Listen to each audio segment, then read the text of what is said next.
In the last episode, you got to see us pick up our brand new home on wheels, a 35-foot fifth wheel toy hauler RV from Alliance RV. Now we're on a mission to get everything moved in as quickly as possible so that we can hit the road.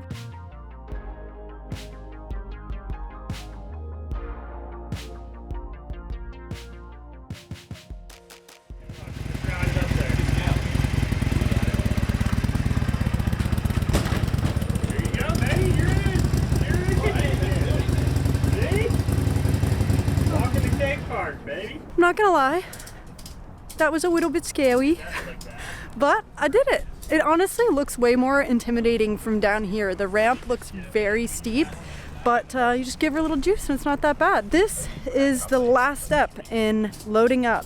We just need to get Kiki's bike in and get it all ratcheted down and secured.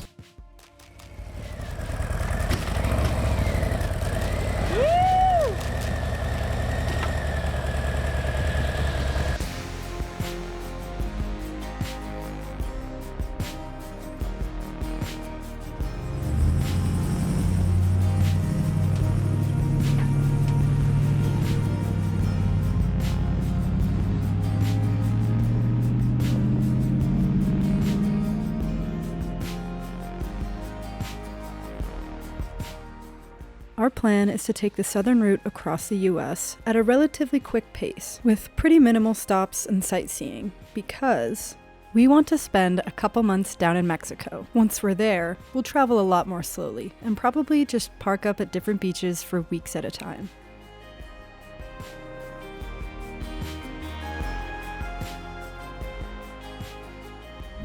Let the adventure begin! We got a lot of weight back there, team. I'm feeling it now. But I think Black Betty's gonna handle it all right. Might need to do a little bit of tweaking, but... Right now, the RV is a little bit pitched towards the back. So we wanna kind of bring that down to level it out because we have so much weight in the back. I think once we do that, it's gonna be... It'll help it a lot. And we're gonna look to maybe do a little bit of engine tuning. And a lot of these newer trucks, it's supposed to be for like fuel economy and all that jazz. Basically, when you're cruising on the highway and you're keeping kind of a steady RPM, it will only use half of the pistons, which when you're towing something like this is just not ideal. It's really hard on the transmission because it's shifting up and down, and then it's using some of the cylinders and then not using all of them, and then it's using all of them. So if we get this chip, it will make it so that just all 8 cylinders are running all the time. Yeah, that'll just make it a little better for towing. If you're buying a truck and a trailer system like this, and fuel economy is even a thought that you have, you probably shouldn't do it. You get a Tesla truck, but it'll tow for maybe 15 minutes with this kind of weight on there. I'm not really sure. I don't even know if it could tow this weight. I don't know.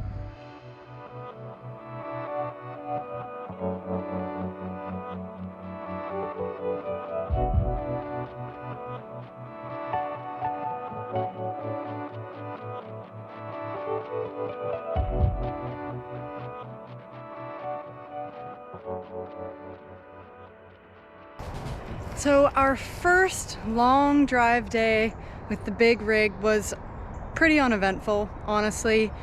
The weather was kind of crappy. We hit a lot of traffic. It took us quite a bit longer than we had anticipated. So we just stopped in Wilmington, North Carolina, and we just spent the weekend hanging out with some of Kiki's family, parked on their beautiful property, and it was just wonderful to spend time with his family and also be able to like fully camp out in our rig for the first time. So we are about to hook up and hit the road. So I'm gonna kind of show you all the little things that we have to do in order to get ready to roll. We have to make sure that any of the doors are locked so that they don't slide or break. Then I have to make sure that everything is clear, and I have to put the bed up in order to make room for the slide to go in.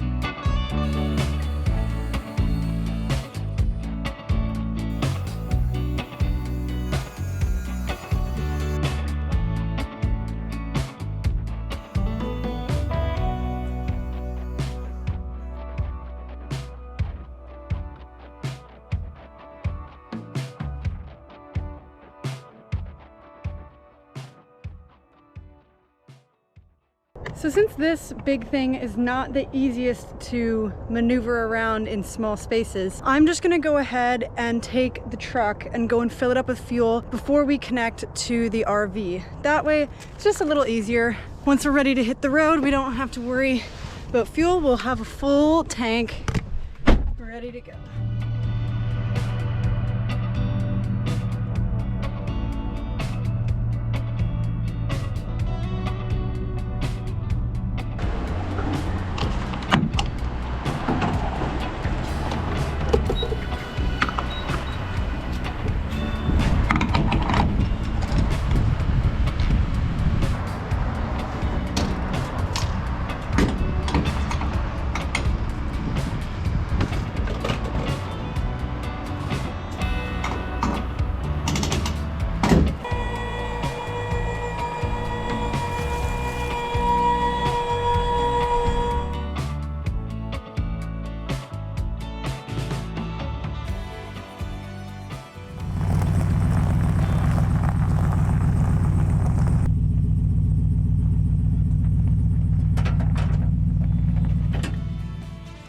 Once we retract the leveling jacks and the weight of the RV comes onto the truck, you can see it squatting a little bit, but it's honestly not too bad. Kiki did install airbag suspension on the truck, and he made a video about it, so go check that out on Cricket's Creations.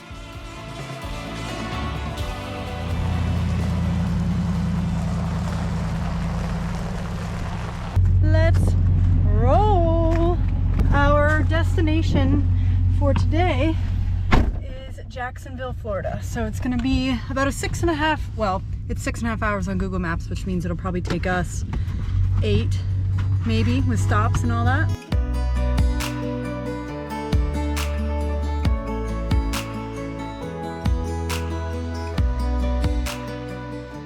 So what's our fuel economy been averaging so far? Okay, so as you can probably hear right now, it's not phenomenal, but let's scroll on through. All right, we are currently getting about 8 miles per gallon, 8 to 10. We'd say we average probably about 9 miles per gallon. They moved our hitch for us, but they didn't actually adjust the pin box on the fifth wheel. And the trailer's doing a little bit of this. We got the truck up here, the trailer's raked back just a little bit, and it's putting too much weight on the rear axle of the trailer. So we need to distribute that a little bit more forward. We'll have that front end lowered just a touch, just to get it kind of planed off. That should help a little bit with a little bit of bouncing going on. And then another fun thing we've got coming, we have been in contact with Edge Products. They make engine control units and tuners for trucks. So they have a fun one that's an easy plug and play, just got a couple selections on it. And we're gonna hook up to this bad boy and see how much that helps us with A, fuel economy, B, turning off the MDS function, and 3, maybe a little bit better towing assistance. All in all, the truck is amazing for how much we've got in here. Man, it really does feel so good to be on the road again and be moving and going towards the next adventure. You know, for the last couple months, we really have been in that transition period, and I feel like we need to give a shout out to just both of our parents and both of our families. Yeah. Because we have been bouncing back and forth between my family's house and his family's house, and I've pretty much been homeless. But we really have them to thank for giving us a safe place to kind of land and to get our bearings in such a time of change. And it was really nice to be able to spend so much time with our families, because with the traveling lifestyle that we have, I mean, we're lucky if we see them 2-3 weeks out of the year usually. So it was nice to be able to spend more of a longer extended period of time with them. If you guys are watching, we love you so much, and thank you again for just letting us catch our breaths for a minute while we figured out what the heck we were doing with our lives.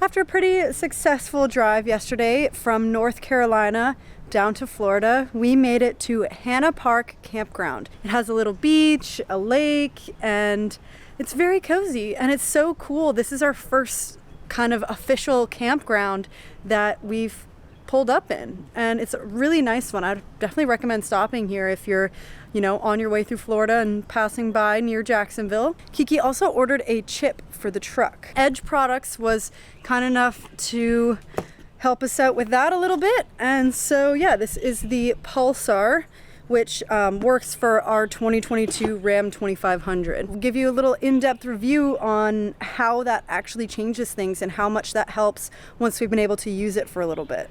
So you know how we told you guys before about how the whole rig was kind of pitched back a little bit?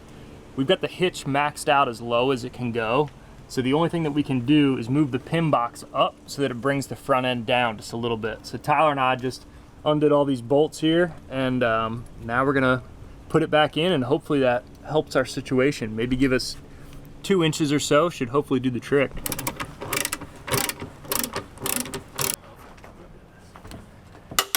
There you go. When we bought the RV from the dealership, it came winterized, so up until now we haven't really had any running water or anything like that. But last night when we pulled into this campsite, we were able to connect to the city water and run the sewer hose out, and so we were able to unwinterize it. Now we are fully operational. We've got running water, did a big grocery shop. Haven't really had the chance to really stock up on the things we need and get this thing filled with water. So it feels good to kind of have that done now. It's really starting to feel like home.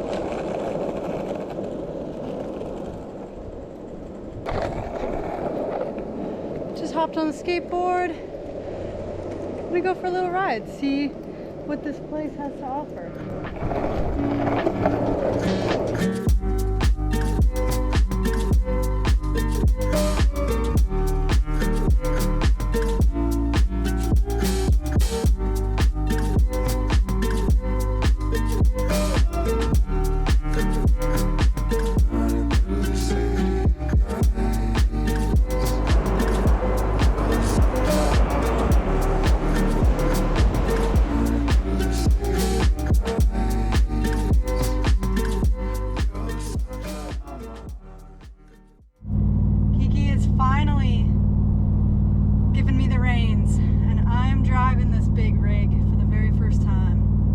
Honestly, I'm surprised at how well this truck does. I was expecting it to feel like a lot more strained, but she gets up to speed pretty nicely and doesn't feel like she's struggling too hard or anything. So yeah, time to give Kiki a little bit of a break and me to do some driving. We just left Jacksonville this morning and we are heading to New Orleans, or New Orleans if you say it like me. Kiki got the new piece of equipment installed, so now we can see behind the RV and we can see the motorcycles. They're still looking good back there. Oh, actually, my wheel's cricked. Oh, your wheel is cricked. That's no bueno. Oh, I should have taken that exit. Well, it's great having these things because we could actually see that the bike was getting crooked and it was not sitting too well. So now Kiki is going back there to fix it. This is our first time driving a while with the new Pulsar chip in from Edge Products, and honestly, it's definitely made a big difference in the way that the truck shifts. Also, it has made a slight difference in our fuel economy. At least like when I was driving there for a couple hours, we were averaging 10.2 miles per gallon. So, I mean, we'll obviously have to test it out a little further and give a long-term review, but for our first time really putting it to the test, it has done quite well, I would say. I would agree. I also took this baby for a hot burn and just put it in performance mode before hooking it up to the trailer, and it is significantly faster. But as far as towing goes, yeah, it seems to shift much more efficiently. Not having the MBS off, you're not fighting the engine trying to determine where it wants to be in RPMs. I feel better definitely with having it running like this, and it absolutely tows better. This is our first time towing after Kiki adjusted the pin box. So it's definitely sitting a lot more level. It's not raked back as much. It still is a little bit, but it's definitely much, much better. Other than those few little changes that we've made, it's been another pretty long, boring, uneventful day of driving. Except for the fact that I finally got to drive. I do really want to get more practice driving it and just feeling capable so that if he's ever not around, knowing that, you know, I can do it. We are about an hour and a half out from New Orleans. I don't know why I have to exaggerate the way that I say it every time. I think it's just a weird word for me to say. I'm very excited because I have never been there before. So this is a whole new place for me. And yeah, just excited to check it out.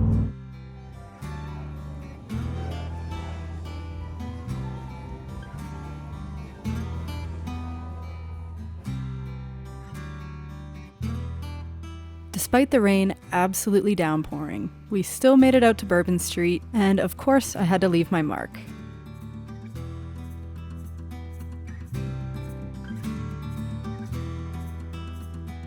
We danced the night away and made the most of our time there, before setting off on the road again and continuing our journey.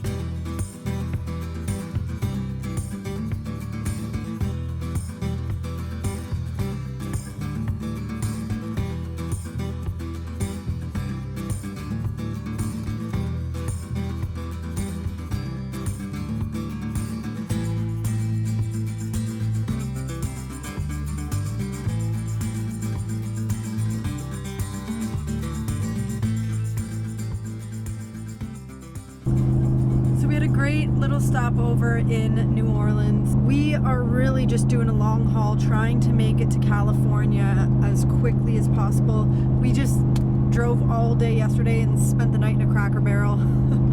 And yeah, doing the same thing today. This is really my first time seeing this sort of deserty landscape. I'm very familiar with like the east coast of the US. I've been all up and down there so many times, but I've really never seen too much of, you know, the middle part of the US or even the west coast. So it's really cool to see this sort of desert landscape. I know to some people it might be kind of like boring and maybe a little barren and dreary, but I don't know, I just find it so fascinating, and it feels just very free and like wide open, and it reminds me almost of the ocean in a weird way, of that kind of flat horizon where there's nothing disturbing your view and it's not overly developed, and it's just still kind of like wild. Like you feel like you should see